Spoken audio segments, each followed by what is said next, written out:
So you've been in a relationship for a very long time. You have kids, and your partner cheated. What do you do next? Do you stay in the relationship? Do you take the kids and go? Do you file for divorce? What do you do? So in this video, we're going to talk about, from our perspective, from our opinion, what to do if you're in a situation where you get cheated on or you do the cheating. What's the next plan of action?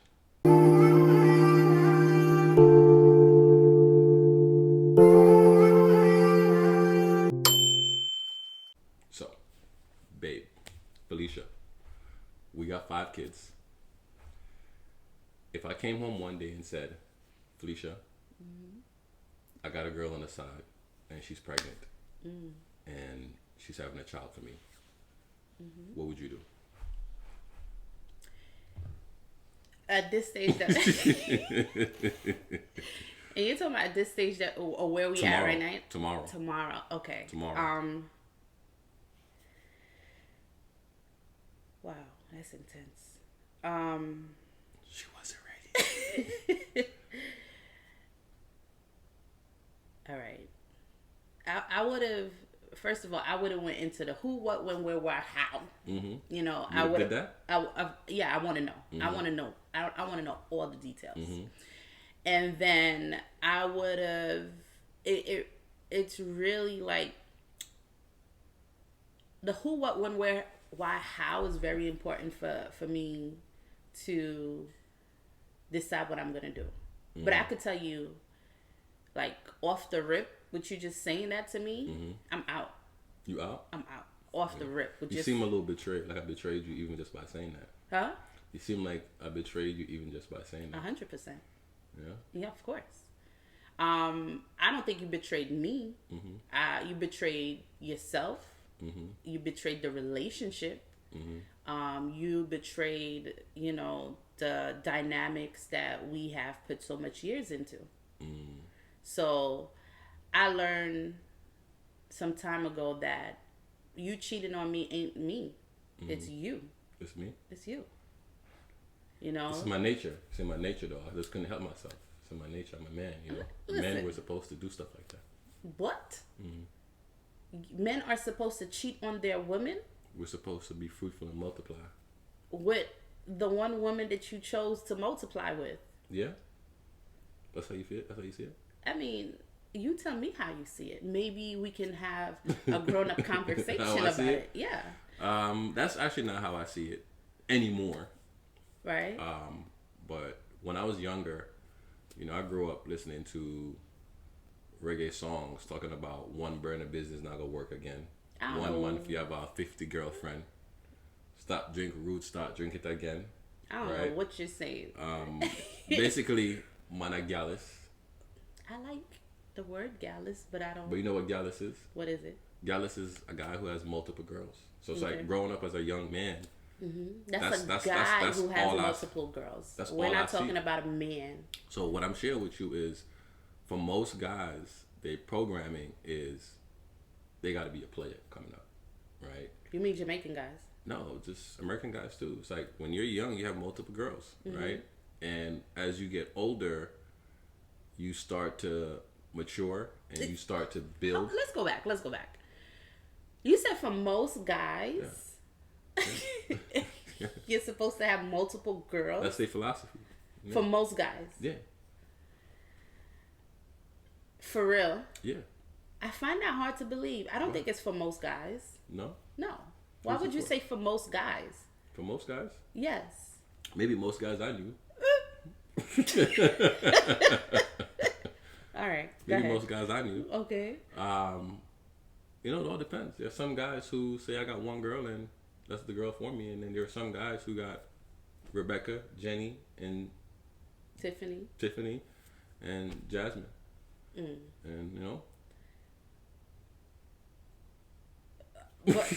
What we were talking about was you asking me, okay, if person cheated. if you cheated, it wasn't a person, you came back to me, you told me that you cheated, you know, would I stay in a relationship with you, knowing that we committed to close to 10 years together, 5 kids together, would I stay in this relationship with you? Yeah.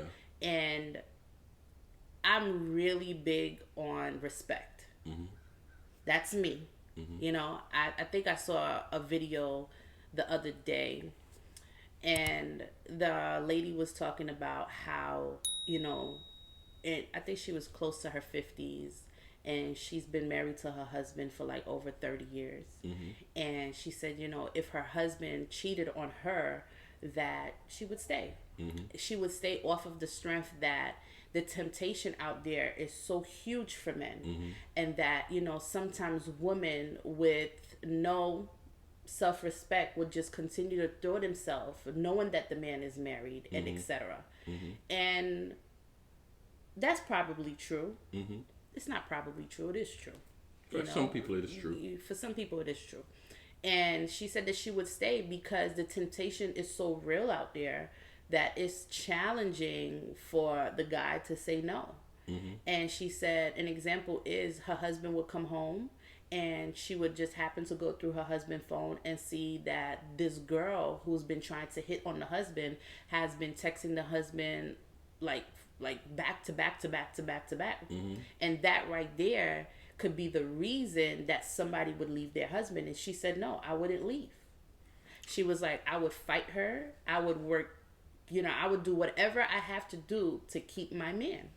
Yeah, there's some people who feel like I'm vested. I'm in it to win it. I'm not getting out. So even if somebody do one thing, somebody cheat once, they may be like, did you love that person? And they may find a way to work it out. Right.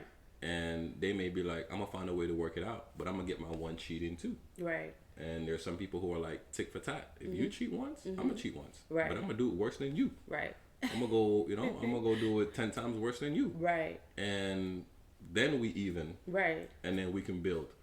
And I think it's really perspective where, like I said, it's like, even saying that to you, I could see the look on your face as if you felt like you were betrayed. So for some people, it's, we can be cool, we can be cordial, we may even stay in a relationship, but I think there's always going to be the elephant in the room of, you scarred me. Yeah. You scarred me once. So it's like, I could never give you that 100% unwavering faith in you that nothing is possible. And it's one of those things that a person just simply needs to come into terms with themselves. You know, if you forgive, you forgive. You know, you may forgive and not forgive, but if you forgive, you forgive, right? And I could just, you know, for me, you know, I've been cheated on and I've cheated on people. And I was the tick for tat. And I didn't know I was tit for tat until I was put in the situation of being cheated on. And I was like, all right, you could do it, I could do it too. And I do it to next level. Now that I look back at it, it was because it was because I thought that you cheated on me. I thought that I was the problem. And now that I look at it, I now know my worth, and I'm not staying. I'm not staying in a relationship with the elephant in the room. That's a choice that I'm making. You know, growing up, I've seen my family in our culture, you know, I'm Haitian, in our culture, who would stay with men that are cheating on them, that are who are disrespectful, and I'm going to stay for the love of the kids. I'm going to stay because, you know, I've invested so much time. I'm going to stay because he pays the bills. And that's because, you know, that's the choice that they make, and that's because of a lack of respect for themselves. You know, a lot of time people will be like, no, they invested this amount of years, they got these kids and this, that, and the third. You think they stand because of lack of respect for themselves? Because there are people who respect themselves but decide to say people make mistakes and people slip up. Nobody's perfect. And I get it. And I'm willing to move past it because what we have is worth more than the one mistake. If you're talking about one mistake, then fine. But you're like, you out. You only get one strike? yeah, that's the conversation that I had with you a long time ago. And I said, as and that's the thing too. A lot of times you're not having those, you know, conversations that you're supposed to have in the beginning of the relationship to understand where your footing is in the relationship. And what I mean by that is like when we decided to start dating and we was taking each other seriously, I had, I think, 3 things that I had shared with you. I said, don't cheat. I said to you, make our relationship, treat me the same way that you would treat me when you were dating, which means the courting aspect. And I forgot the last thing that I said to you. And that's because the cheating to me is the one that I won't take. I will not, I'm not dealing with that. I'm not dealing with the fact that you're capable of opening your pants and sticking your stuff in another female and then coming home to me and doing that to me, especially when I'm giving you 100% of me. I can't. I know before that I would have been like, well, you know, maybe. No. It's a no. It's a no for me. 20 kids later, 30 years later, no. For me. So you would be like, listen, divorce papers filed, it's done. So we'll be co-parenting. Back then, it would have been, I would have probably worked it, pushed through it, you know. But each time you leave the house, out of trust is gone. Each time you leave the house to go to the corner store, go to Walmart, I'll be like, yo, he probably was some chick. You know, I don't want to go through that mentally, emotional, draining stuff. I don't want to deal with that. I am an individual who is capable of taking care of myself. I have you, and we decided to be in each other's life, to better each other, to empower each other, to grow together, not to cause that type of pain. There's painful moments, there's pain and there's trauma, troubles that you'll go through in a relationship, but that pain I'm not gonna take. I'm not gonna deal with that. But how about this, right? If I came to you and I said, hey, I just want to let you know that, and I feel the need to be very honest with you because we've always had an honest relationship. And I want to let you know that I cheated on you. It was only one time, and it will never happen again. I think that saying that people say, you know, like attracts like, is very true, because I'm also the same way. It's, you're no longer on my team. You know, because, you know, and sometimes I don't really blame the person. It's more like, I get it. Somebody kind of came in and scooped you up. Maybe they had a good game. Maybe they said the right things. Maybe I neglected you, and those things led to those circumstances. Okay. But if somebody does that to me, it's more so, like you said, I can't trust that person. Yeah, I can't trust that person. So, you know, and it's one of them things where it's like, can you recover from that? You can, but I don't think the level of trust will be there, because when you really look at it now, when you are with somebody, I didn't know a lot of these things back then. But knowing what I know now, it's when you're with somebody, it's more than just physical. It's emotional, it's mental, it's also spiritual, right? You go into a spiritual connection with somebody, and when you share that spiritual connection as well.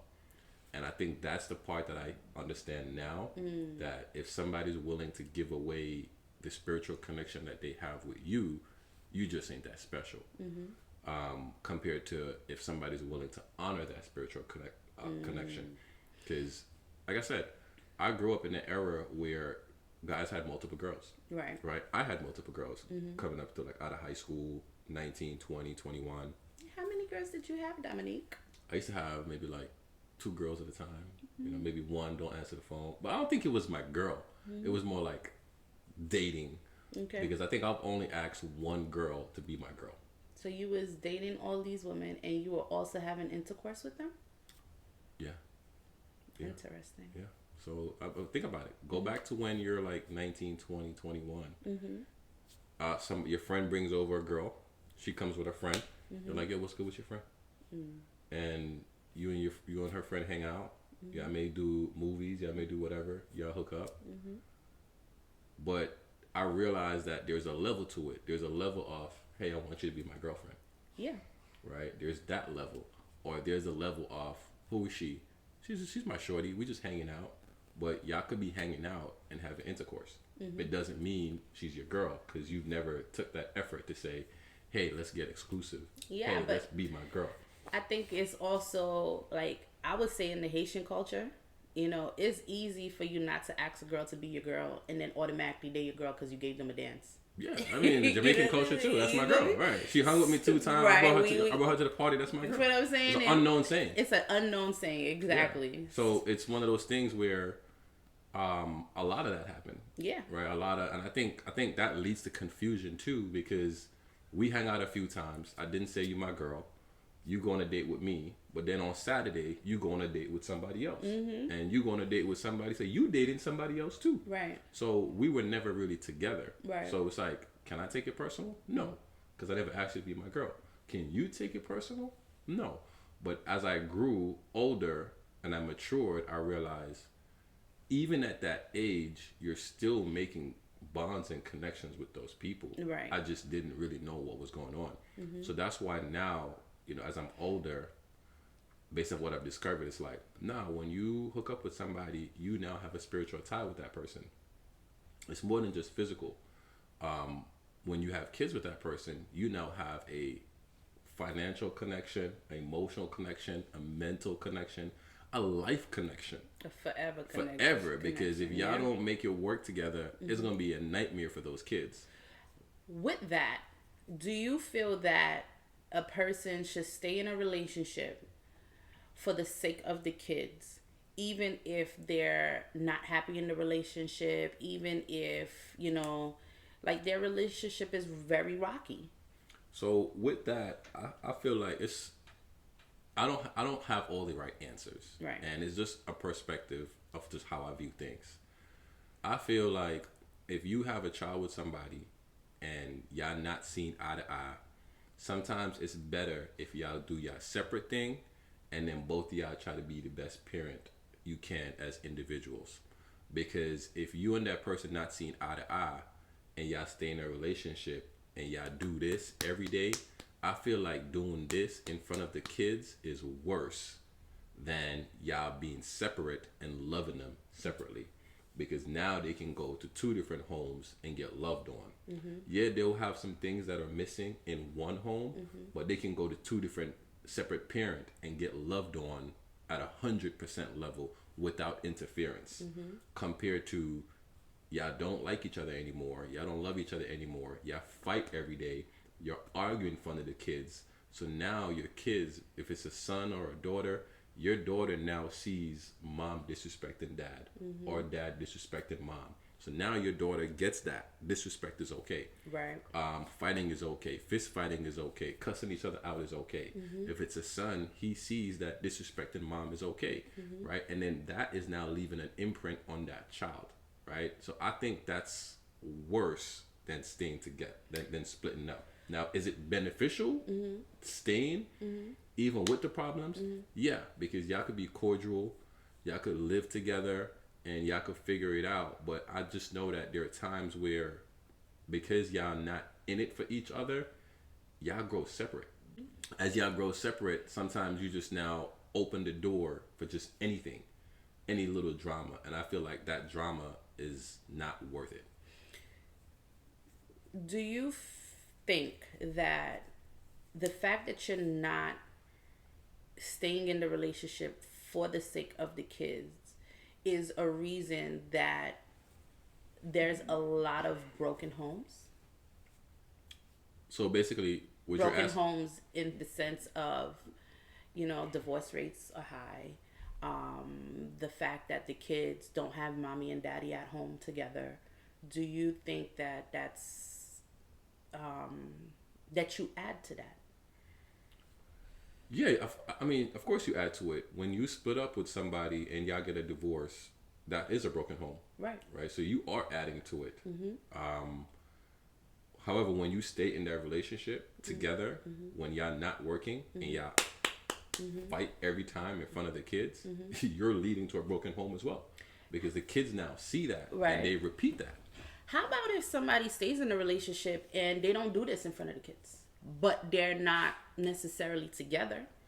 So in that situation, you have to be really, really good about living multiple lives because you're not really true to yourself, right? You're basically living with a roommate, a parent roommate, right? And what ends up happening in that situation is by the time by the kids get to 21, 22, 23, where they're older, y'all divorce.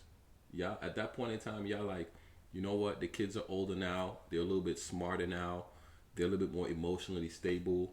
Hey, let's divorce. And then you see a couple who's been together 40 years, you see them break apart, in their 50s and their 60s. They didn't break apart in their 50s and 60s. They broke apart in their 30s, long time ago. They just decided to. So for me, it's like, I don't even want to waste that time because now I'm wasting my life. It's a personal thing. It's like, I got a life too. The kids got their life, but you got a life too. I got a life too. So it's a decision where you got to make, like, you're living for your kids, but you're also living for you. Right. So what's the best way to serve both of them? What's the best way to serve your kids and serve yourself? I have another question. Like I said, this is just my opinion. You said I'm living for me, and you living for you. What is the godliest thing to do? What is the godliest thing to do? Let's go to the Bible. That's a good question. I'm gonna have to go read up on what the Bible says about that. But when you think about it, when you get married, it says, till death do us part. In sickness and health. So I don't know if that's the Bible saying that, or that's just vows saying that. But here's something that I do. You probably actually look at what does the Bible say about breaking up or divorce. Okay. Here's one of the things. While you look at that, here's one of the things that I look at.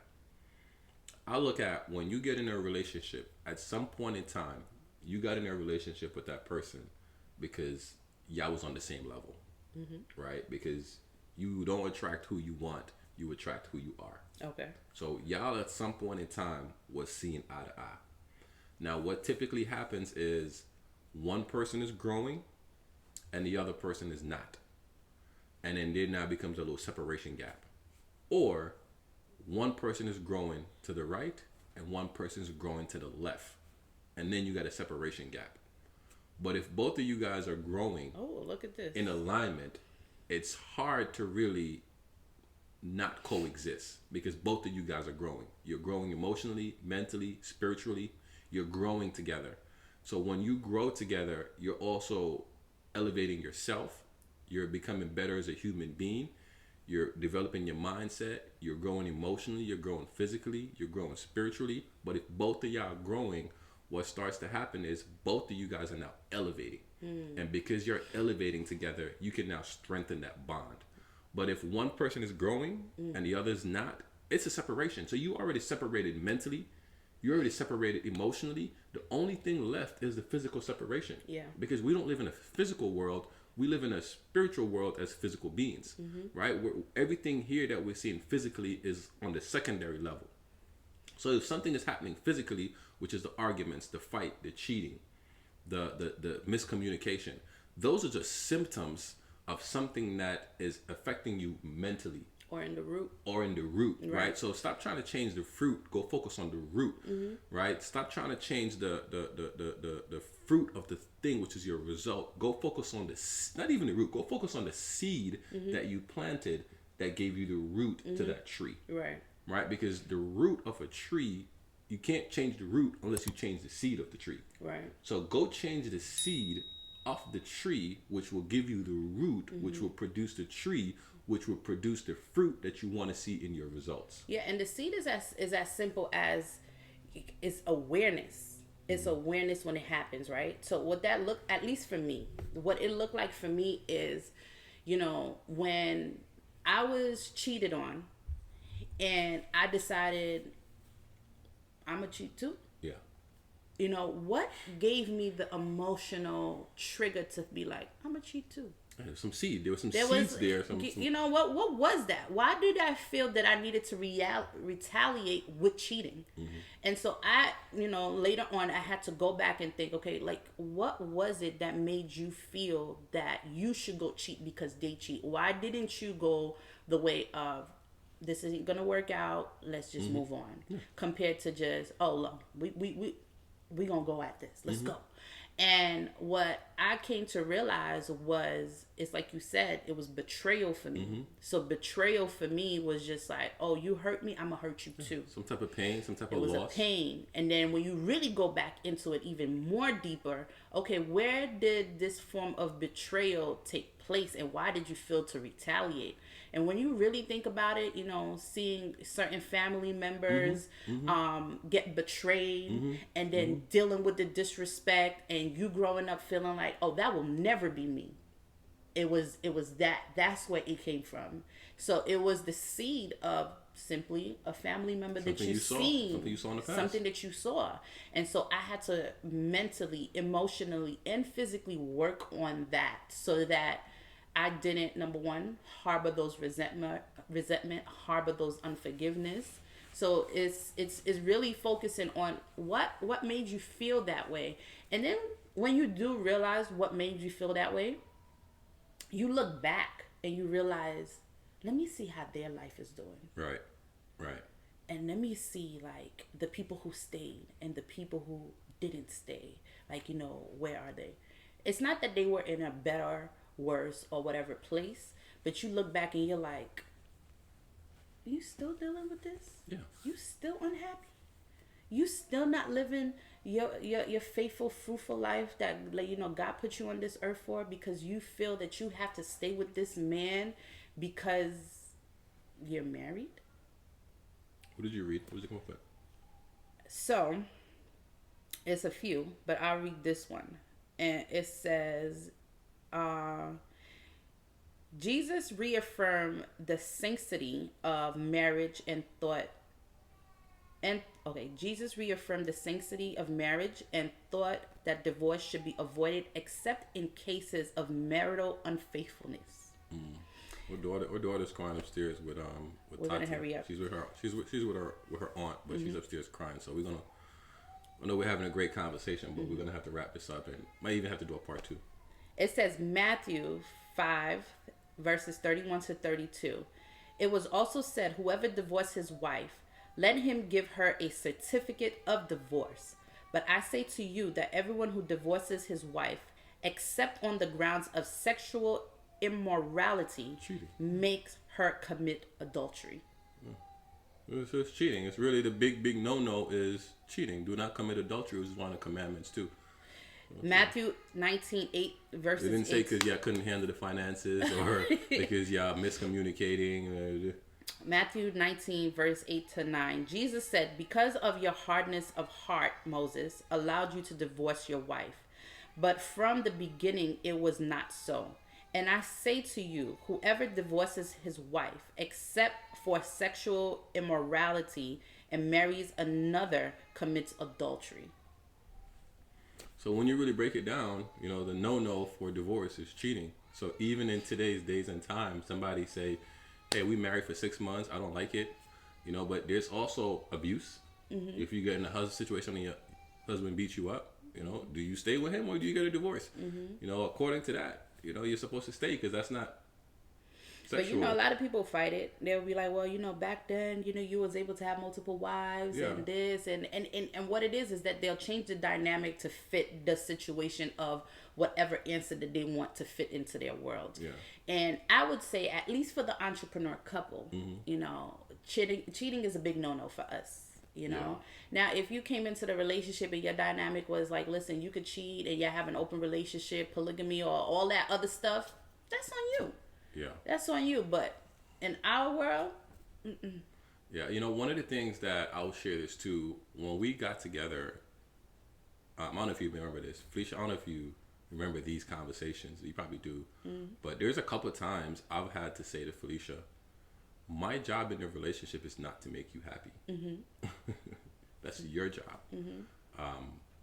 My job is to grow and make myself happy and bring that happiness to you. And your job is to grow and make yourself happy and bring that happiness to me. Because we've learned that happiness is an inside job. Right. Now, you happy as an individual coming to me, that means you have a strong foundation, right? But if you're unhappy on the inside and I'm on the outside trying to fulfill those happy needs, it's just not going to work. Because I can't pour on you from the outside, right? Whatever's on the inside, I can fan that flame. I can help you multiply that happiness by you being happy for yourself, me being happy for myself. When we come together, that happiness can multiply and it can be a joyful relationship. But that means that person have to be willing to do the inside work. They have to be willing to work on their mentals, work on their emotions. Like Felicia said, you have to have that awareness, right? And a lot of times what I see when I, because we know a lot of couples, when we have conversations, a lot of the arguments that they have is usually them arguing about a belief or idea that they believe that they're holding on to and they don't want to let it go. And it doesn't mean that that idea wasn't right.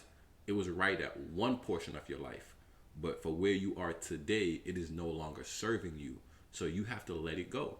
And it's the same thing for being in a relationship where you have kids together or you have a business together. You have to realize that at some point in time, you either want to be in this relationship or you want to be right. I love that. It's either you want to be in a relationship or you want to be right. But, the conversation started from the fact that, what is best for a couple to do when, they're cheated on, they have children, etc. And, although our dynamic is, well, you cheat on me, it's a wrap. I want to speak to the individuals who's like, no, but I want to make this work. I love my husband and I love our relationship, and this is something that's probably not going to happen again, and just how do I come from that and overcome that so that we can just keep pushing through. I would say that the first thing that a person should do is, number one, they both have to decide that they want each other. Yeah. You both have to decide that I do love you, I do want to work this out, this is a one-time thing and I'm sorry. It's all about forgiving and just kind of just like to the moving forward, right? Yeah. However, there's still steps, because the elephant will still be in the room. The last thing that you want to do is constantly remind the person of the thing that they did wrong while you're in the relationship. So I would say, therapy would be great. Therapy would be big if you both decided that I want to work this out. We have the children. We've been together all this time. Let's not throw away all this time, for my mistake and, for the decision that I made to be unfaithful. Yeah. Especially if you have a lot of things connected. You may have a business, you may have kids, you may have just a large operations that you're working on, and maybe you guys really do love each other and the person just made a mistake. Right. Like I said, we're not giving you the right or wrong answer. We're just sharing our perspective. Right. Because we're building a business together. So can you imagine if Felicia came home one day and said, babe, I got a nigga. I got somebody on the side.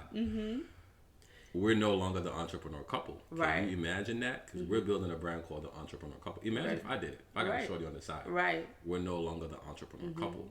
So. And it's not to say to make the decision because you have the business, because you have the kids, and you feel like, oh, I'm going to stay because of that. It's one of those things that you decide to stay because of the love that you have for each other, and because both deserve each other, not the things that come with it, which is the kids, the business, the money, the house. So I would say therapy would be like a really, like probably the number one thing that you should do, right? Go to therapy. I would also say the Bible, go to the Bible, and we just read Matthew, and Matthew said, don't cheat. So aside Pray from pray on it. Another thing that I would say is commit to growing. Dominique mentioned that before. It's easy to be like, hey, it won't happen again, and I love you, let's make it work. But like, commit to growing, commit to reading books are commit to reading books, watching videos to make your relationship stronger. Because it's not to say that, oh, if Damo cheated on me, it was because of me. However, if he cheated on me and there's a possibility that I can work on myself to accommodate to his needs, to just make the relationship more prosperous, and not blaming myself, but just getting better for the sake of our unity, for the sake of our relationship, growing and getting better will help with reading books, and read the same books, listen to the same audios, have conversation. You know, sometimes people go through, you know, situations like that, and God may be trying to bring y'all closer together. You know, and although we could sit here and say, well, I'm not getting back, it's over, it's a divorce, you know, I would hope that wouldn't happen to us, you know, and I know I ain't gonna do nothing, so if it does happen, it was all him. So it's one of those things that it's really a decision that you have to make from a heart posture, because on a mental posture, there's too many seeds, too many programmings, too many of your different logics that goes into it that just can deviate the plan or put the plan together. So therapy, Bible, praying, growing together, and sometimes you could just simply make a decision to just commit to each other again. Daily. I had to commit to Felicia this morning. Yes, he did. Daily. You gotta do it. You gotta do it daily. It's just like you go to the gym daily. You gotta commit to your relationship daily, which is loving on your spouse, complimenting your spouse, going out with your spouse, just being available for your spouse. Sometimes that's what it is. I believe that when somebody cheats, they don't have somebody there for them. Maybe they don't have somebody for them there physically. Maybe they don't have somebody for them emotionally. Maybe they don't have somebody for them mentally. Now, they got God, because God's there for them spiritually, but the temptation lies on all of those other levels. But really, if you stem it around, if the person was growing, and if the person was growing in their spirituality, growing spiritually, you being connected to God, God wouldn't put you in that position to go disrespect yourself and dishonor your household. You would be tested. He would test you, but he wouldn't recommend you go do it. He would recommend you go pass the test. You'll be tested. He recommend you go pass the test. You'll be tested, and but he won't tell you to go do it. He may put a temptation in front of you to test your will of faithfulness, commitment, and loyalty, and your integrity. But he's not going to say go do it. And you know, to add to that, cheating doesn't happen when it happens. Cheating happened way before. Unless it's one of those situations where you literally had a one-night stand, where you literally was under the influence, and it was one of those things, or one of those moments that it just really happened under the influences. Overall, cheating happens months before, weeks before it actually physically matures. And we can go into this conversation because there's different types of cheating. There's cheating where people just do phone text, they do phone conversations, they kiss, they don't do too much. So it's like, what's the line? Where do you draw the line? Where do you draw the limit? There's stuff where they were like, hey, we just made out, but we didn't do anything. I guess it all depends on just who the person is, but it really does. You know, I would love to know, like, what's your thoughts about this, right? What do you consider cheating? Is kissing cheating? Is going on a date with somebody cheating? Does it have to be intercourse for it to be cheating? And before we go, let me look up the definition of cheating. What's your deal breaker? So we could be all on the same page of cheating. What's a deal breaker for you guys? Let us know in the comments. You know, what's a deal breaker for you guys? So, cheating. Felicia has to go to the dictionary to get the proper term. So that's another conversation I forgot. Cheating for somebody is different. Yeah. You know, it could be, there's a picture of you kissing somebody. I didn't cheat. I just made out. Right. Right. Sticking your tongue in somebody else's mouth, you know, it's all perspective. It says Cheating, also known as infidelity, is when a person in a committed relationship has an emotional or sexual relationship with someone else without their partner's consent. It can be a violation of the couple's emotional or sexual exclusivity and can lead to feelings of anger, jealousy, and rivalry. The definition of cheating can vary depending on the couple, and what one couple considers cheating might be acceptable in another relationship. So in the beginning, it has to be commitment, and in the end, it's a violation of the emotional and physical connection. So it's not just physical, it's emotional too. But that can only happen if you have the commitment in the beginning. Correct. And if you're married, you committed. But you may be committed through marriage, but you may not have been committed emotionally and mentally. So these are some of the things where, don't force yourself in a relationship if you don't want to be there. Right. Because once you make that bed, you got to lay in it. Right. And I think this is probably another conversation, because if you don't value yourself and you don't value your worth and you don't know what you want out of life, you're going to take anything you can get because you don't trust the whole bigger picture. So, Correct. But with that being said, guys, let us know in the comments what you think about this video. What are your comments about cheating? What are your thoughts about cheating? What's a deal breaker for you? What's a no-no? And we'd love to hear from you guys. All right. Peace. Peace. Thanks for watching, and remember to like and subscribe if you enjoyed this video. Looking for more tips on how to build your purpose-driven business? Be sure to check out our Money Making Secrets playlist at the top right-hand corner of the screen. Or you can check out our most recent uploaded video right below. Enjoy. See you soon.